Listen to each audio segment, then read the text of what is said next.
Hace poco vi la película Weapons y la verdad es que es una de las pocas películas recientes que de verdad puedo decir que se sienten de terror y me recordó bastante a cuando vi The Shining por primera vez. Por esto, quise traerles hoy la historia de la tía Gladys, un personaje perverso, pero a la vez envuelto en bastante misterio. La tía Gladys es la antagonista principal de Weapons, dirigida por Zach Krieger. Aunque su presencia se revela de forma gradual, su influencia se extiende a todos los niveles de la historia.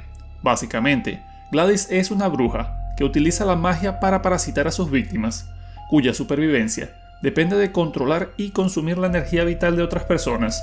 Ella, al principio, no se presenta como un monstruo, sino como una presencia intrusiva y manipuladora que se instala dentro de un hogar bajo la excusa de ser un familiar lejano que necesita ayuda. Su principal habilidad no es la violencia directa, sino el control absoluto de la voluntad de los demás a través de una especie de magia negra de la naturaleza. Su introducción ocurre en el contexto de la desaparición simultánea de 17 niños de tercer grado, exactamente a las 2:17 am. Esto es un evento sin explicación inmediata y que deja no solo a los padres desconcertados, sino también a la policía.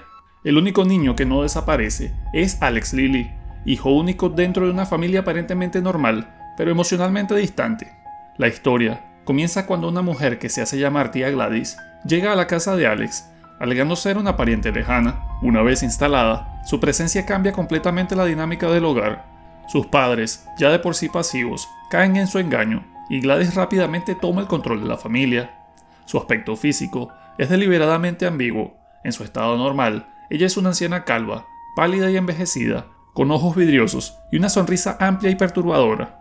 Para tratar de ocultar su estado demacrado, ella utiliza una peluca rizada de color rojo, gafas oscuras y un maquillaje anticuado. Su voz es suave, pero su forma de hablar revela patrones que dan a entender que ella es mucho más vieja de lo que aparenta, ya que si ves la película en el idioma inglés, ella utiliza términos como consumption para referirse a la tuberculosis, lo que indica que ella pudo haber estado viva desde el siglo XIX. En este contexto, la película sugiere que su origen no es simplemente ambiguo, sino que además le agrega mucho simbolismo. Me explico.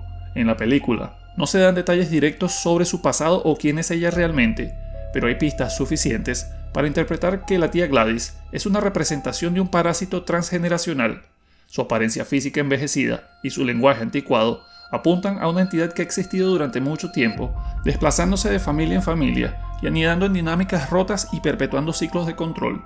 Ella no envejece como un humano, sino que se mantiene viva mientras pueda consumir la energía vital de otros. Este consumo no es literal sino sistémico. Al desconectar a las personas de su voluntad, las transforma en extensiones de sí misma, y así se mantiene vigente. Además, su forma de camuflarse es parte de su estrategia, al presentarse primero como una anciana inofensiva, para acercarse a sus víctimas sin resistencia. Para poder hacer esto, sin embargo, Gladys debe planear y prepararse meticulosamente, ya que cualquier error podría dejarla al descubierto. Además, su forma de magia se basa en principios tradicionales de la magia simpática, en los que un objeto personal puede ser utilizado como vínculo para manipular a una persona. Para que su sistema funcione, ella necesita una serie de elementos. El primero es una ramita del árbol que siempre lleva consigo, una gota de sangre propia, un objeto personal de la víctima, como un cabello o una cinta, o cualquier cosa que le pertenezca, y un cuenco con agua. A esto se suma un pequeño cascabel de bronce, grabado con símbolos, un triángulo invertido y el número 6, que funciona como activador del hechizo. Una vez que estos elementos están en su lugar, Gladys puede tomar el control total de una persona, dejándola en un estado pasivo o zombificado, activándola cuando la bruja lo necesite. Aquí es importante aclarar que cuando hablo de zombificación, me refiero al estado al que se reduce a un individuo mediante prácticas de magia vudú, de donde proviene originalmente este concepto. En el folclore haitiano, la zombificación no tiene nada que ver con muertos vivientes o caníbales, como en el cine moderno, sino con un proceso de control espiritual y físico ejercido sobre una persona viva. Mediante rituales maléficos o el uso de sustancias específicas, el individuo pierde su voluntad y se convierte en una herramienta al servicio del hechicero. Esta idea de anular la autonomía de una persona para transformarla en un instrumento dócil es la base conceptual que Weapons retoma y actualiza a través de la magia de la tía Gladys. Asimismo, el sistema de control que emplea Gladys convierte a sus víctimas en lo que la película denomina weapons o armas humanas. Una vez que la persona quede enlazada a uno de sus rituales, pierde el control voluntario de su cuerpo y entra en un estado de pasividad extrema. Durante esta fase, el afectado permanece consciente, pero desconectado de su voluntad, no responde a estímulos normales, no reacciona al dolor y se comporta como si estuviera dormido con los ojos abiertos. Estas armas pueden mantenerse en reposo o activarse con un comando específico. En estado activo, obedecen órdenes sencillas, como bloquear un acceso, proteger un lugar o atacar un objetivo de manera brutal. El rasgo más inquietante es que conservan todas sus capacidades motoras complejas y su fuerza física no se ve limitada por el cansancio o el dolor. La precisión de este sistema ritual le permite a Gladys controlar tanto a individuos aislados como a grupos completos. En el caso más extremo, ella logra vincular a los 17 niños desaparecidos utilizando papeles con sus nombres recolectados por Alex, quien es forzado por la bruja para que le proporcione cada vínculo. Una vez reunidos, ella realiza un hechizo colectivo que los convierte en un enjambre de armas completamente obedientes, capaces de responder en sincronía a sus comandos. Este tipo de control masivo evidencia que su magia tiene límites amplios, pero sigue dependiendo de rituales individuales, ya que cada arma necesita su propio vínculo, y el hechizo solo funciona si se cumplen todas las condiciones. Esto significa que no puede controlar al azar a cualquier persona, necesita preparación, tiempo y acceso directo a elementos personales de la víctima. La activación de estas armas humanas se realiza mediante el sonido del cascabel que Gladys siempre lleva consigo. Este pequeño objeto, aparentemente inocuo, funciona como el disparador del hechizo que los controla. Cuando una persona ha sido enlazada mediante el ritual, el sonido del cascabel basta para hacerla reaccionar, aunque no necesariamente tiene que estar presente para oírlo. Y aunque no se explica o se ve explícitamente cómo ella da las órdenes, en todos los casos, la bruja rompe la ramita vinculada a la persona para forzar una respuesta inmediata, como atacar, proteger un área, realizar tareas simples como recolectar cabello de una víctima o moverse a un punto en concreto. Se teoriza que la bruja debe pensar el comando justo antes de romper la ramita para que su arma pueda ejecutarlo. Uno de los ejemplos más notorios de esto ocurre con el personaje del director Marcus, ya que cuando Gladys utiliza un mechón del cabello de Justine, quien es la maestra de los niños, y realiza el ritual sobre Marcus, el resultado es un ataque violento y brutal que lo convierte en un asesino completamente desquiciado, incansable e imparable. El comportamiento del arma es completamente mecánico y no hay reconocimiento emocional, duda ni vacilación. El objetivo es claro y el cuerpo actúa hasta que es físicamente incapaz de continuar. Esta es la razón por la que las armas de Gladys resultan tan peligrosas. No solo son difíciles de detener, sino que cualquier intento de razonar con ellas es inútil. No responden a palabras ni a emociones, solo a órdenes emitidas por la bruja que los controla. Una de las claves para entender el funcionamiento de la magia de la tía Gladys es su necesidad de aislamiento.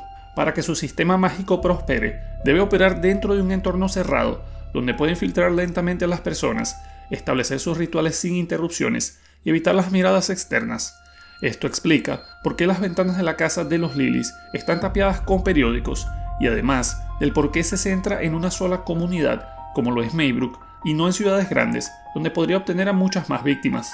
Esto es así porque su modus operandi no se trata de un ataque masivo, sino de una infiltración progresiva que transforma a cada persona en un nodo dentro de su red de esclavos. La hora en la que los niños desaparecen, las 2:17 am, no es una elección arbitraria. A lo largo de la película, el número 217 aparece repetidamente en lugares clave, funcionando como un hilo simbólico que une los distintos eventos. Uno de los ejemplos más evidentes es la cerradura de una puerta específica en la escuela, cuya clave también es 217, estableciendo un patrón intencionado que el espectador atento puede seguir. Este número es además una referencia directa a la habitación 217 de la novela The Shining de Stephen King. En el libro, esta habitación representa el núcleo del mal sobrenatural en el Hotel Overlook, un lugar donde los traumas reprimidos y las fuerzas oscuras toman forma. Al usar este mismo número, Weapons crea un eco temático que conecta el terror íntimo y familiar de la historia de Gladys con el terror psicológico y cíclico que King exploró décadas atrás. En Weapons, el uso de este número funciona como un eco visual y temático. Así como el Hotel Overlook era un lugar atrapado en ciclos de trauma y represión, Maybrook funciona como una estructura comunitaria donde los adultos ya se resignaron y han normalizado la desesperación. En ese sentido, Gladys actúa como una manifestación de ese entumecimiento emocional colectivo, especialmente relacionado con el alcoholismo, la negación y el abandono emocional. De hecho, La película introduce un subtexto claro en torno a la adicción. Aunque nunca se menciona de forma explícita, varios elementos sugieren que Gladys no solo representa un ente mágico, sino una alegoría del alcoholismo familiar. Su llegada coincide con el aumento del letargo, la pasividad y la desconexión emocional de los adultos.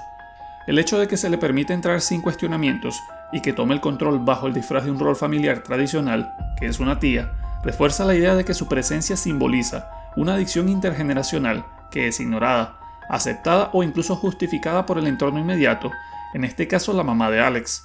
Pero volviendo al tema central y dejando de lado los simbolismos, la misma magia que Gladys utilizó para crear a sus armas vivientes fue también la que la condujo a su caída. Cuando Alex comprende que puede usarla en su contra, recurre al mismo tipo de ritual que ella empleó para hacer que sus padres se dañaran entre sí. Roba un cabello de su peluca y una ramita del árbol, y con esos elementos realiza el ritual que desencadena un ataque brutal por parte de los niños. Bajo el mismo influjo que antes los ataba a Gladys, se vuelven en contra de ella y la destruyen. Pero aunque la muerte de Gladys rompe el hechizo que mantenía a sus víctimas esclavizadas, la recuperación no es inmediata ni tampoco uniforme. Archer, que estuvo bajo su control solo unos minutos, recupera la conciencia al instante. Los 17 niños, en cambio, pasan meses en recuperación emocional y psicológica antes de volver a hablar con normalidad, aunque solo algunos.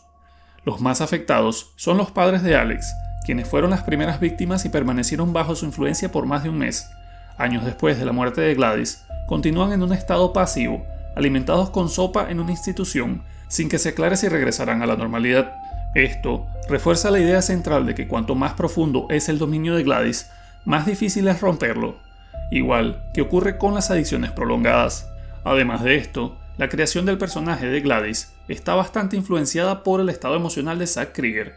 Mientras editaba Barbarian, escribió Weapons en un momento de duelo, tras la muerte de su amigo y colaborador Trevor Moore, fallecido en 2021 tras caer del balcón de su casa con una alta concentración de alcohol en su sangre, alrededor de las 2:17 am, la misma hora que marca el punto de quiebra en la película. Además, Krieger ha reconocido que el número 217 es un homenaje directo a The Shining de Stephen King, ya que, como mencioné antes, en la novela la habitación 217 es el epicentro del mal sobrenatural y una alegoría al alcoholismo del padre. Adicionalmente, Krieger ha admitido abiertamente que tomó muchos elementos estilísticos y narrativos de The Shining, desde la dirección de cámara hasta la estructura del clímax.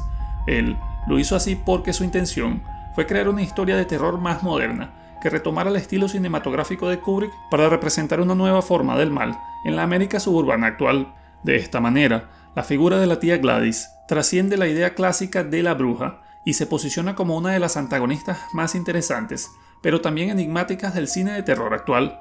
Esto, combinado con que Weapons combina horror sobrenatural, crítica social y duelo personal para construir una historia interesante, que así como en The Shining, se vuelve más cautivadora cuanto más se comprende.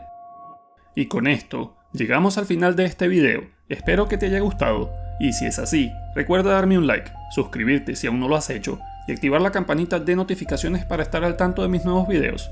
Además, quiero dar una mención especial a los miembros del canal, quienes hacen posible que sigamos explorando este tipo de historias tan perturbadoras e interesantes. Gracias por su apoyo constante. Y si tú también quieres apoyar el canal y acceder al contenido exclusivo y videos antes que nadie y otras ventajas, te invito a hacerte miembro. Solo tienes que darle clic al botón que dice unirse debajo del video. Nos vemos en el próximo.